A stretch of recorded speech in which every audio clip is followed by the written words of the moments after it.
मेरे बाएं तरफ खुशबू बैठी हैं, वही खुशबू जो हमें आरा घुमा रही हैं, वही खुशबू जिन्होंने हमें ब्लाइंड स्कूल के बारे में बताया, लाइब्रेरी के बारे में बताया, और इनके पास कहने को बहुत कुछ है।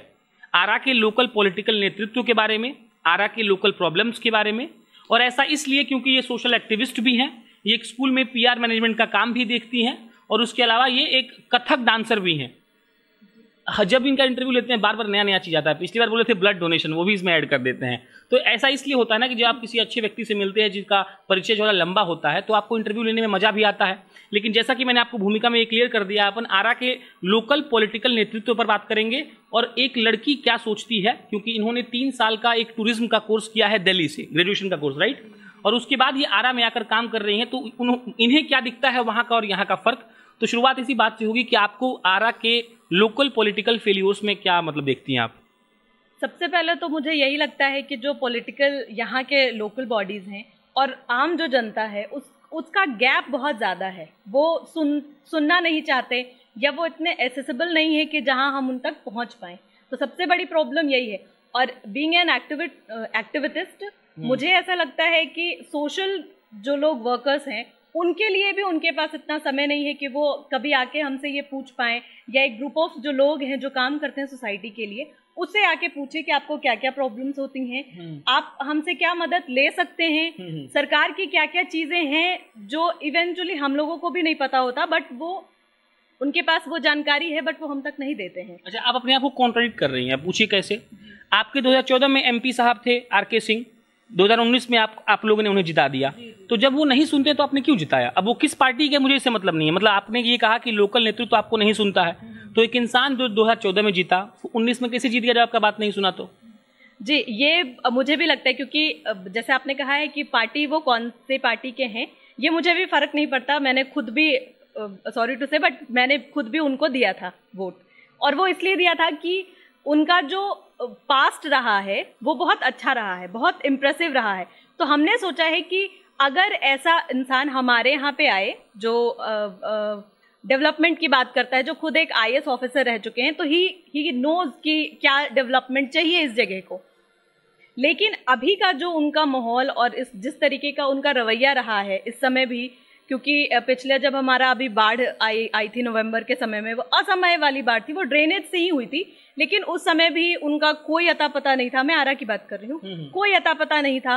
अभी ये जो कोरोना संकट आया है, कई लोग हैं जो अपने लेवल पे बहुत हद तक कोशिश कर रहे हैं इस चीज से जूझने की, लेकिन आपके पास जो एक काम है, यही एक काम है आपका कि आप अपने लोगों का साथ दें, उनकी सहायता करें, बट उस जगह पे भी वो फेल हैं। फील्ड पर देखिए इस बार कोरोना में बिल्कुल नहीं, बिल्कुल फील्ड पे क्या सर, लोग सोशल मीडिया के थ्रू भी एटलीस्ट वो मोटिवेट कर रहे हैं, बट वो वहां पे भी नहीं दिखे हैं। तो ये बहुत अनफॉर्चुनेट है कि मतलब जिनको मैंने सोचा था कि वो मेरे लिए या मेरे शहर के लिए कुछ अच्छा करेंगे, बहुत बहुत मुझे तो बहुत बुरा लगा था। अच्छा, मतलब एक सोशल एक्टिविस्ट के नाते आप क्या फील करती हैं आरा के लोगों के मेंटेलिटी के बारे में? अब पर्सपेक्टिव बताता हूँ आपको। पहला, जैसे अपन ब्लाइंड स्कूल गए तो वो जो प्रधानाचार्य साहब थे उन्होंने कहा कि यहाँ पे हेल्पिंग हैंड्स बहुत हैं, कोई तरीके से कोई मदद कर जाता है। उनका जो आरओ था वो उनके पूर्व छात्र संघ वालों ने पहुंचाया था। तो ये पहला पर्सपेक्टिव हुआ, सोसाइटी कितना हेल्पिंग हैंड है एक लड़कियों के हिसाब से और यूथ के हिसाब से, मान लीजिए। दूसरा पर्सपेक्टिव ये है कि सोसाइटी क्या पॉलिटिकल चेंज से मतलब क्या एक्सेप्ट करेगी, या जो इस बार विधानसभा चुनाव आ रहा है उसमें क्या मतलब सोसाइटी का रोल रहने वाला है? देखिए, मुझे लगता है कि दोनों पर्सपेक्टिव में होता है कि आपका जो सोसाइटी है, आपकी जो सोसाइटी है वो कितना सेंसिटिव है, वो कितना ज़्यादा ये समझती है कि क्या चीज़ें ज़रूरी हैं और क्या चीज़ें नहीं। अगर सोशल वर्कर के तौर पे मैं अपने आप को देखूं तो कई लोगों का ऐसा होता है क्या करना या क्यों करना, बट मुझे ऐसा लगता है कि अगर मुझे कोई चीज़ देख के अगर मेरे अंदर सेंसिटिविटी आती है या मुझे इमोशंस आते हैं तो मुझे उस इंसान के लिए काम करना चाहिए। अच्छा। वो चाहे कोई भी हो सकता है। उसी तरीके से पॉलिटिकली भी आजकल क्या है कि लड़कियों के लिए लोग सोचते हैं कि वो इनका एरिया नहीं है ना, उनके जाने की जगह नहीं है। अगर आपका बहुत पीछे बैकग्राउंड बहुत तगड़ा है तो ही आप आगे जा सकते हैं, अदरवाइज आप अपने व्यूज भी नहीं दे सकते। In terms of politics, yes, अच्छा ठीक है, कि आप अपने व्यूज भी नहीं दे सकती। अगर आप व्यूज देंगी तो लोगों का माइंडसेट होता है, अरे तुम क्यों बोल रही हो, या तुम्हें नहीं बोलना चाहिए, लोग इसका गलत समझ लेंगे, या लोग आपको शायद थ्रेटन करे, ये सब भी चीजें। इवेंचुअली मैं खुद एक दो बार ऐसी बातें हुई हैं कि लोग मुझे मेरे पर्सनल मैसेजेस बॉक्स में आके और मुझे थ्रेट करने की कोशिश करते हैं कि why you are saying this. हमको नहीं लगता कि आप छोड़ देती होंगी जब वो थ्रेट करता होगा। नहीं, अगर उनकी इतनी हिम्मत होती तो वो मुझे सामने से कहते कि आप ऐसा नहीं कह सकती। हाँ, वो पीठ पीछे नहीं कहते। अच्छा। लेकिन बस उनका वो मानसिकता दिखती है कि आप नहीं बोल सकती हैं, आपको नहीं बोलना चाहिए। लेकिन मुझे लगता है कि अब वो बात नहीं रहनी चाहिए। आरा में हालांकि दिक्कतें बहुत हैं। सबसे बड़ा दिक्कत ट्रैफिक है, उसके अलावा यहाँ का ड्रेनेज सिस्टम भी। इस बार अपन नहीं दिखा पाए, लेकिन अगली बार जरूर दिखाएंगे। तो इस बार इनसे ही जानते हैं, ट्रैफिक और ड्रेनेज। आप रोज जाती हैं, स्कूल जाती होंगी, और आपने कहा कि आपका स्कूल बहुत दूर है आपके घर से, तो बताइए इस पे, दोनों पे। ट्रैफिक का बहुत दिक्कत है एक्चुअली। आप किसी भी रोड में चले जाएं, बहुत मेन प्रॉब्लम ट्रैफिक का क्या है कि यहाँ पे सड़कें इतनी छोटी और इतनी पतली हो गई हैं, क्योंकि वेंडर्स भी बहुत ज़्यादा हैं, या लोगों को पार्किंग का उतना समझ नहीं है कि वो कहीं पे भी पार्क कर देते हैं। मतलब बहुत सारी चीज़ें हैं जो, या अधिग्रहण भी है। बहुत सारे लोग का घर अगर बाउंड्री के इस तरफ है तो थोड़ा सा और आगे बढ़ा की कोशिश करते हैं। तो ये सारी बहुत सारी चीज़ें, जिसकी वजह से क्या होता है कि हमारा रोड ही जो है वो पतला हो गया है। लेकिन इसमें काम किसका है? जो आपके लोकल बॉडीज हैं उसका। आपका जो ट्रैफिक पुलिस है उसका। अगर जाम लग जाता है, 2-2 घंटे 3-3 घंटे लोग खड़े रहते हैं, फिर जाके अगर किसी का दिमाग चलता है तो वो कहीं पुलिस वाला कहीं बैठा है तो उनको पकड़ के ले आते हैं कि अरे आप इनको ठीक कराइए। तो ये एक, मुझे लगता है एक रिस्पॉन्सिबिलिटी की भी बात है कि सबको इस चीज के लिए देखना चाहिए। युवाओं की मेंटलिटी कैसी?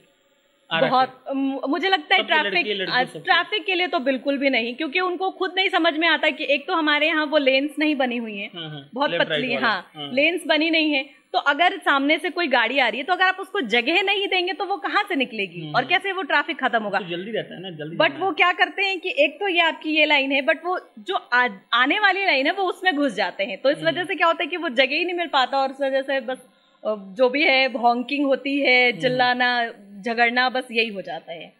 तो विधानसभा चुनाव पर बात करिए अब आप, क्योंकि देखिए होता क्या है कि जो पत्रकार होते हैं वो लोग चाहते हैं कि नेता से ही चुनाव के बारे में बात करें, लेकिन ये सब मिथ्या है। असल में आम जनमानस चुनाव के बारे में बताता है तो मजा आता है। तो आप क्या सोचती हैं, विधानसभा चुनाव जो आपकी आरा में होने वाला है, जो आपके आलम साहब अभी आरजेडी से सिटिंग विधायक हैं, उनका क्या काम है? क्या उन्होंने लोकल मुद्दों पर ध्यान दिया? क्या आप बदलाव चाहती हैं? क्या आप 4-5-10 जो दोस्त होंगे, आपका जो माइंडसेट सेम होगा? मतलब आप उन युवाओं को रिप्रेजेंट कर रही हैं, एक तरफ मान लीजिए कि आप सोशल एक्टिविस्ट हैं, तो क्या आप सोच रही हैं इस लोकल नेतृत्व के बारे में विधानसभा के? अभी तक तो मेरा जो एक्सपीरियंस रहा है वो बहुत ही लोकल बॉडीज की तरफ से तो बड़ा उदासीन रहा है, और अब आगे का मैं कोशिश करूंगी और ये आशा करूंगी कि जो आगे आने वाले हैं हमारे, एटलीस्ट वो वैसे ना रहें। क्योंकि आजकल का क्या समय है कि आप जितना ज़्यादा अपने कॉमन लोगों के साथ जुड़ के रहेंगे, कॉमन लोगों के साथ उनके प्रॉब्लम्स, उनकी चीज़ों को नहीं देखेंगे और ना ही उसका अगर प्रॉब्लम सॉल्व नहीं करेंगे तो लोग आपको नहीं पूछेगा। और पिछले बार भी यही हुआ था, क्योंकि जो हमारे पुराने जो हमारे विधायक थे उनके कुछ काम थे, बट प्रताप सिंह थे क्या शायद, अमरेंद्र कुमार, राघवेंद्र जी, तो उनका कुछ काम था जो लोगों को पसंद आया, बट कुछ था जिनसे लोग अनसेटिस्फाइड थे। तो उसकी जगह पे हमने फॉर अ चेंज दूसरे को लेके आए। इस बार भी हम कोशिश करेंगे कि फॉर अ चेंज हमारे सामने कोई ऐसा व्यक्ति खड़ा हो जो हमारे बीच से निकल के आए और वो चेंज के लिए आए, तो हम डेफिनेटली उनको ही ज्यादा सपोर्ट करेंगे। एक जवाब दीजिए, मतलब इसका मतलब ग्राउंड रीजन क्या है कि कोई भी, मतलब पूरा बिहार का हर जिला की बात करिए, वो ग्राउंडली क्यों नहीं डेवलप हो पा रहा है? मतलब इसका दोष किसका है? अपन इस माने कि आप बोल रहे हैं कि इस बार चेंज करेंगे, तो ये चेंज तो जिंदगी भर चलेगा जी। तो इस चेंज में डेवलपमेंट कहाँ गया और इसका क्या रीजन है? मतलब आप युवाओं को इसके लिए क्या करना चाहिए और आप किस रिस्पॉन्सिबल हैं इस चीज के लिए? मुझे लगता है कि सबसे ज्यादा तो रिस्पॉन्सिबल आज का यूथ ही होना चाहिए, क्योंकि मोस्ट प्रोबेबली अभी जो पॉपुलेशन है वो यूथ की ज्यादा है हमारे यहाँ। और यूथ क्या होता है, वो कॉन्स्टेंटली चेंजिंग की कोशिश करता है कि अभी ये कर लिया, अभी वो कर लिया, और अगर हमको इंस्टेंट रिजल्ट नहीं मिलता है तो भी हम बहुत ज्यादा पेशेंस नहीं है हमारे अंदर। तो जो लोकल बॉडीज हैं या जो आपने पूरे बिहार की बात की, तो उनको पहले तो सेंसिटिव होना पड़ेगा आपके डेवलपमेंट के लिए, आपके एजुकेशन के लिए, आपके सेफ्टी के लिए। और भी बहुत सारे पर्पस हैं जिसमें बिहार बहुत ग्राउंड लेवल पे है, जहाँ से उठ के नहीं आया है। लड़कियों के मामले में भी है। आज भी बहुत सारी ऐसी लड़कियां हैं जिनकी पढ़ाई नहीं होती है, या लोग उनकी पढ़ाई छुड़ा देते हैं या हायर एजुकेशन के लिए बाहर नहीं भेजते हैं। तो मुझे लगता है कि इन सारी चीज़ों को, माइंडसेट्स को अभी भी बदलने की ज़रूरत है। आपके हिसाब से नीतीश कुमार अच्छा काम कर रहे हैं बिहार के लिए? अभी फिलहाल तो नहीं, क्योंकि जिस तरीके का अगर हम 3-4 सालों का उनका एक्सपीरियंस देखें तो मुझे नहीं लगता। फर्स्टली जो चमकी बुखार आया था, जिस हिसाब से आया था, और जैसा हमारे पास, देखिए फंड्स आते हैं, लोग कहते हैं कि नहीं आता है या कुछ हो जाता है, आई डोंट नो, लेकिन ऐसा नहीं है कि आप पीछे के अपने बैक जो आप सपोर्ट कहते हैं वो नहीं रखते हैं। तो चमकी बुखार में इन लोगों का जैसा देखने को आया था पूरा मैनेजमेंट, वो बहुत ही खराब था। फिर अभी जैसे मिड डे मील्स है या और भी कई तरीके के, तो उसमें भी बहुत सारी हमको कमियां दिखती हैं। बच्चे नहीं जाते हैं या सिर्फ खाना खा के आ जाते हैं, या और भी बहुत सारी प्रॉब्लम्स है जो आप प्राइमरी या मिडिल स्कूल में जाएंगे तो वो आपको वहाँ पे दिख जाएगा। उसके साथ साथ अभी जो शराबबंदी का है, वो मुझे लगता है कि ये बहुत बड़ा एक गलत डिसीजन था जो शराबबंदी पे अभी लिया गया था। क्योंकि मैं अब क्या देखती हूँ, पहले आप पीती थी क्या? क्या कुछ दुख हो रहा है? नहीं, बिल्कुल भी नहीं। झूठ मत बोले, बता दीजिए। नहीं, क्योंकि जब बंद हुआ था उस टाइम हम एक्चुअली उस लेवल पे नहीं है कि हम घरों में या शराब लड़कियां पिए, ये बहुत तो दिल्ली में पढ़ती होंगी तब ना। पाप वाप टाइप समझा जाता है यहाँ पे। तो लेकिन मैं बताती हूँ उसका कोर रीजन क्या है। कि पहले क्या था कि लड़के जो थे वो इतने इन्वॉल्व नहीं थे इन चीजों में। बट आज के जो लड़के हैं वो, अगर आप 15-16 साल के बच्चों को देखेंगे तो वो आपको कहीं दिख जाएंगे ये करते हुए। तस्करी अगर हम कहें इसको तो गलत नहीं होगा, वो ऐसे दिखते हैं। मेरे गली के सामने लड़कों की पहले झुंड नहीं हुआ करती थी। अब 15 से 16-17 बस खड़े रहते हैं। और मुझे लगता है कि शायद उनका ऐसा कुछ इन्वॉल्वमेंट होगा वैसे लोगों से जो लोग मांगते होंगे। और मैंने बजाते ये देखा भी है। मैं आपको बताऊं, उन्होंने एक झोला रखा हुआ है और वो किसी साइड में है, वो बाउंड्री के पीछे। और अब मैंने उनको देते या लेते तो नहीं देखा, बट वो चीज देखी है मैंने, और वो मुझे पता है कि ये है। तो ये चीज आप समझ सकते हैं कि ये कितना गलत है। वो बच्चे का वो जो भविष्य है या उसकी पढ़ाई है, अब 100 रुपए 200 रुपए के लिए वो एकदम चिंदी वाला काम कर रहा है। तो ये तो गलत है। ये अच्छी बातें होती हैं कि मतलब कोई कहीं का नेटिव प्लेस किसी का हो और वो वहाँ के बारे में बताए, तो ये बेहतर होता है। अब इनके पर्सनल पर भी आ जाते हैं। सोशल एक्टिविस्ट हैं आप, क्या करती हैं? सोशल वर्क करती हूँ, जैसे लाइक ब्लड डोनेशन हुआ। हमने बहुत सारे रिलीफ्स जो होते हैं, जैसे अभी फ्लड आया था पिछले अगस्त में, सितंबर में, तो हमने उसके लिए आता है सर। बट काम तो करना है ना, बिकॉज अब हम नहीं अगर आगे आएंगे तो फिर कौन आएगा? कौन करेगा? नीतीश जी। अब उनकी राह अगर देखे तो शायद फिर तो उनको डूबते ही छोड़ देना चाहिए फिर हमको। क्योंकि हम जरूरी नहीं है कि हम किसी के भरोसे ही बैठे रहें। उनका अपना पर्सपेक्टिव है कि वो करते हैं नहीं करते हैं, वो अपने पेपर्स पे दिखा देते हैं कि सब जगह बहुत अच्छा है, सब ठीक है। बट ग्राउंड लेवल पे जब वो आएंगे तो उनको खुद पता चलेगा। रिलीफ्स में जाती हैं, आगे बताइए। दो उसके बाद मैं एक्चुअली मेरा एक खुद का सोच है कि मैं अपना एक NGO बिल्ड करूंगी। अच्छा। जिसमें मैं एक शेल्टर होम खोलना चाहती हूँ जो बच्चों के लिए हो। जो बच्चे, एक्चुअली मैं खुद यहाँ पे भी मैंने देखा है कि कहीं बच्चे फेंक दिए जाते हैं या हॉस्पिटल्स में भी देखते हैं, तो वहां तक के बच्चों को उठा के, या कई बार हम ऐसे देखते हैं कि बहुत 5 साल के या 2 साल के 3 साल के बच्चे यूं ही सड़कों पे घूमते रहते हैं जिनका कोई माँ बाप नहीं है। तो मैं वैसे लोगों को, वैसे बच्चों को अपने उस शेल्टर होम में रखना चाहती हूँ। प्लस में वैसे एल्डर्स को रखना चाहती हूँ जो मतलब जिनका कोई नहीं है बट वो रोड पे रहते हैं या झुग्गी झोपड़ियों में यूं ही रहते, कोई खाना दे दिया तो मिल गया, मर गए तो यूं ही मतलब उठा के कोई लेके चला गया। तो मैं उनको एक अच्छी लाइफ, जितनी ही है उनको उतनी लाइफ, और अगर उनकी मौत हो तो कम से कम वो डिग्निटी उनको मिले एज अ ह्यूमन की। तो मेरा ये शेल्टर होम का प्लान है। अच्छा, अब आखिरी सवाल ये मतलब आप बता दीजिए, फिर वही मतलब लास्ट टिप्पणी दे दीजिए कि आपके आरा को कैसे सुधारा जा सकता है। मैं बार बार ये बात इसलिए बोल रहा हूँ, हर जितना भी इंटरव्यू लिया है आखिरी में यही पूछ रहा हूँ, क्योंकि कुछ मतलब सॉल्यूशन दिखना चाहिए भी। तो क्या आपको लगता है कैसे सुधारा जा सकता है आरा के ट्रैफिक को, आरा के मतलब टेक्नोलॉजी को, उसकी पढ़ाई की व्यवस्था को, कोचिंग को, लड़कियों के सिक्योरिटी को? देखिए, मुझे लगता है कि डेवलपमेंट आपको आवाज़ उठाने से आएगा। प्रोटेस्ट करने से आएगा सबसे पहले।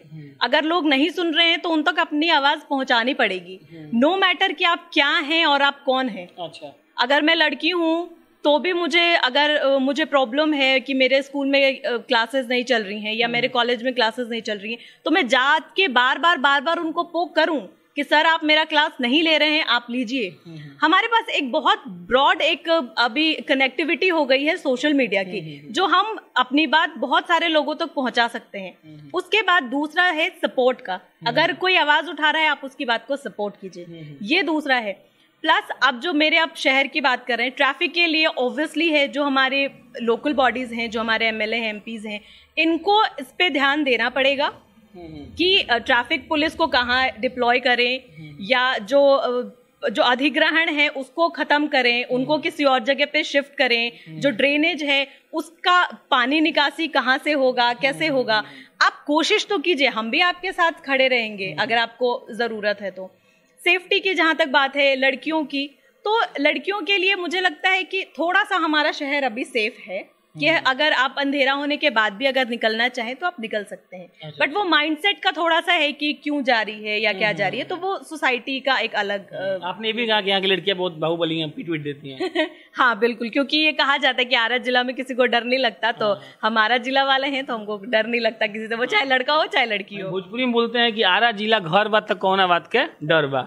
एक ये बता दीजिए, ये जनता जंक्शन के लिए है, जनता जंक्शन को पहली बार कहाँ देखा था, कब देखा था, ऐसा क्या लगा कि आपने हमें ये, आपको याद नहीं, आपको याद करिए। मैंने आपका फर्स्ट वीडियो जो है वो कंटेंट क्रिएटर्स का देखा था, जो गोपालगंज के जो क्रिएटर्स हैं उन पे, और वो मुझे बहुत अच्छा लगा था, क्योंकि ये एक ऐसा सब्जेक्ट है जिसको लोग सीरियसली नहीं लेते हैं। इसको लोग बस ऐसे ही समझते हैं कि हाँ टाइम नहीं है या कुछ करने के लिए नहीं है तो बस यूं ही कर दिया, बट ऐसा नहीं है। हम जो टाइम देते हैं, अगर आप कुछ क्रिएट करें, every creation has need time, तो आप कुछ भी क्रिएट करेंगे उसके लिए आपका एफर्ट लगता है, आपका टाइम लगता है, तो आप किसी भी चीज को ये नहीं कह सकते कि वो इसी तरीके से कर रहे हैं। दूसरा, हम वही चीज क्रिएट करते हैं जिसको हम फील करते हैं। जैसे मैं डांसर हूँ तो मैं वही डांस करती हूँ या मैं वही चीज वीडियो बनाती हूँ जिसमें मुझे अच्छा लगता है। तो उस तरीके से मैंने जब वो देखा था तो मुझे बहुत अच्छा लगा था कि एक नया एक कॉन्सेप्ट बिहार के लिए, क्योंकि बाहर के लोगों के लिए तो काफी ये अच्छा है, लेकिन बिहार में लोग नहीं समझते हैं इसको। अच्छा। तो इसलिए मुझे काफी अच्छा लगा था, और मुझे लगा था कि मेरे शहर में भी ऐसे लोग हैं जिनके अंदर बहुत पोटेंशियल है। उनके अंदर अगर उनको अच्छा प्लेटफॉर्म मिले, उनको अच्छा अगर एक्सपोजर मिले, तो वो जरूर ही बिहार नहीं, इंडिया में क्या, आउट ऑफ दिस इंडिया भी बहुत अच्छा करेंगे। अंततः आपका बहुत शुक्रिया रहेगा क्योंकि आपने हमें इतना घुमाया फिराया। इनके भाई साहब भी हैं, हम एक्चुअली चाहते हैं कि क्रेडिट सबको दे दें, क्योंकि ये मुमकिन नहीं है कि कोई आदमी गोपालगंज से 2 आदमी बैठ कर आए और आरा को पूरा एक्सप्लोर करके चला जाए। उनका नाम राज है, वो स्कूटी बेचारे चला रहे थे, ये पीछे बैठी हुई थी, इधर हम चला रहे थे और अंकित बैठा हुआ था। एक ऋषभ भी हैं और एक शिक्षक महोदय भी हैं, उनका भी शुक्रिया रहेगा आरा को एक्सप्लोर कराने के लिए। अपन अब फिर अगले जिले जाएंगे, लेकिन याद रखिएगा अभी हमें अपना चुनावी यात्रा शुरू नहीं किया है। आरा हम एक बार फिर आएंगे और खुशबू जी को एक बार फिर से परेशान होना पड़ेगा। अब अंत में फिर से मैं प्रशांत राय हूं, आप जनता जंक्शन देख रहे थे, कैमरा के पीछे अंकित शर्मा है। बहुत बहुत धन्यवाद।